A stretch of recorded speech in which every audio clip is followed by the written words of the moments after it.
consistency, longevity, maintaining realness with yourself within the whole process and stuff. Because a lot of times you can get lost within that and stuff. You be successful at one sense, and then as you get going more and more, sometimes some people make different mistakes and stuff, with how they're thinking about themselves and stuff. Being able to maintain a good standard of living off music, putting out good music, people receiving it well, being able to do like no matter even if it's small tours around the world and stuff like that. And I'm not saying being successful is loads of cars, big BMW, big flash house.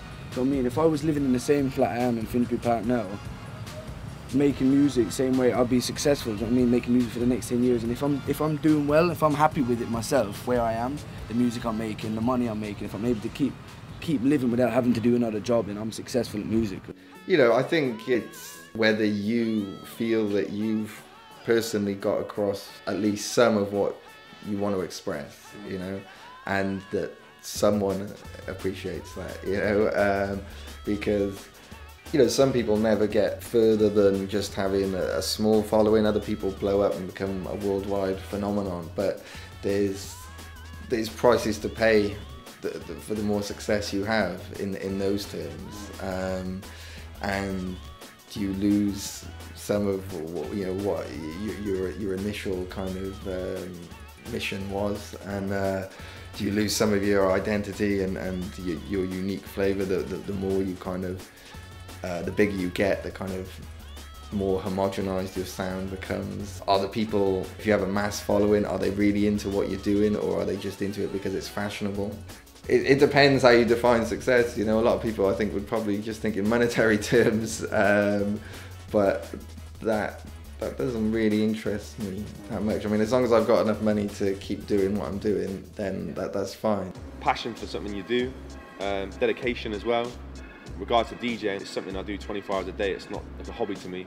Sticking with it as well. I might be DJing, it might not be such a busy night, and I think it's just being persistent and keeping with it. One of the objectives when I first started DJing was to get different groups of people in one room. If you come to my nights, there's a big snapshot of people. There's old, there's black, there's white, there's Asian. It's a big mix of people, And I don't want to sound too cheesy, like I wanted to bring everyone together, like heal the world or something like that. But just for me as a person, it was a big objective, Yeah, one nation in the groove, like George Clinton said. Obviously, it's not just about record sales.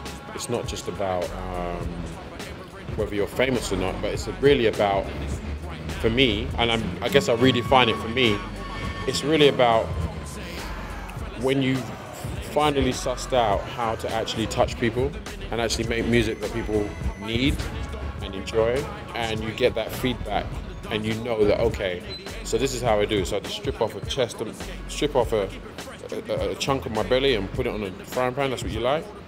Okay, I got it.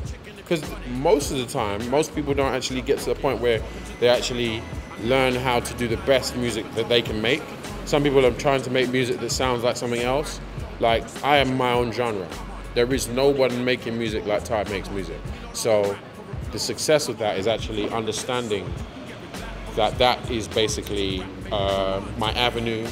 That is what I give. That is what I contribute. I contribute a hell of a lot to European hip hop, to UK hip hop, to American hip hop. I'm influencing American artists as well. So they're influencing me. So my success is realizing that I am not just someone that raps and is trying to get acceptance in America. I'm actually part of the chain of influence that is actually influencing music throughout the world. I would say longevity. I mean, there's a lot of groups that you see nowadays that, they're that super platinum group or that hot artist of the year, and they've probably sold over 1 million units and they're touring all over the world. They're playing these huge arenas, but they die out within the next 2 years. And for us as Ugly Duckling, and for myself, I believe that it's more or less be able to stay with your fan base and be able to make a career out of it, and not just that one quick hot song, Soulja Boy joint or whatever it is that just was very successful, that puts you on the map, but to be able to make a living out of it and to be able to stay above water and know that you're going to put your work in. This ain't a short-time career. It's something you want to do for the next 20 years? People have different goals. People have different agendas. I think at the end of the day, if you're doing what you set out to do and you're happy doing it, your responsibilities are taken care of, and you're still able to do what you want to do for a living, then you have a successful career. I mean, that might not be a successful life. You know, there's other aspects of life than a career, but as far as the career itself, if you're getting across what you want to get across, if you're getting out of it what you put into it or more, and if you really love what you're doing on you know, whatever level it is, then I think you have a successful career. I'm blessed. Yeah, I know I'm blessed to be able to do it. I mean, I complain, I bitch and moan, and, you know, I don't like dealing with airports and hotels every day, but at the end of the day, you know, I don't like dealing with cubicles in an office either. I'd much rather be in this cubicle than in another little cubicle, you know what I mean? So it's all cool.